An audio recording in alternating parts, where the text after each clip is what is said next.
ஒட்டுமொத்த தமிழ்நாடே காத்துட்டு இருக்க அந்த ஒரு நாள் அதுதாங்க தமிழ்நாட்டோட விடியல் நாள்.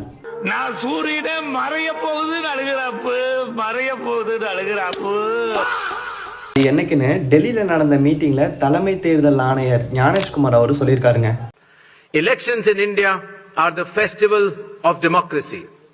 Chunav ka parv hum sab ka garv. Order வைஸா சொல்றேன் பாத்துக்கங்க. வர மார்ச் 30 அன்னைக்கு வேட்புமனு தாக்குதல் தொடங்குதுங்க. நீங்க பண்றதா இருந்தா கூட பண்ணிக்கங்க. நம்ம அரசியலுக்கு போயிருவோமா? பொய்யெல்லாம் பேசணும்பா.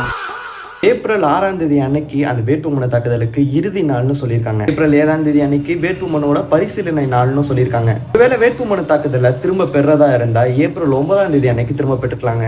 விடியல் திரும்ப கிடைக்குமா அது என்னைக்குன்னு சொல்லி நம்ம எதிர்பார்த்துட்டு இருந்த அந்த ஒரு நாள் ஏப்ரல் 23 அன்னைக்கு வச்சிருக்காங்க. ஏப்ரல் 23 அன்னைக்கு தான் ஓட்டு போடுற நாள், அதாவது வாக்குப்பதிவு நாள்.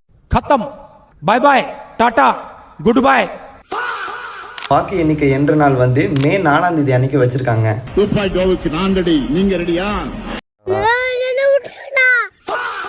ஸோ வெயிட் பண்ணி பார்ப்போம் மே 4 அன்னைக்கு விடியல் கிடைக்குமா கிடைக்காதா என்கிறது. கிடைக்காது, வாங்க போலாம். ஸோ இன்ஸ்டால ரீல்ஸ் பார்க்குறது தாங்க எனக்கே தெரிஞ்சு மே 4 அன்னைக்கு இன்னொருத்தவங்களோட முக்கியமான நாளும் கூட. அது யாருக்குன்னு தெரிஞ்சால் மறக்காம கீழே கமெண்ட்ல சொல்லுங்க. உங்களோட ஆதரவு யாருக்குன்னு மறக்காம சொல்லிட்டு போங்க.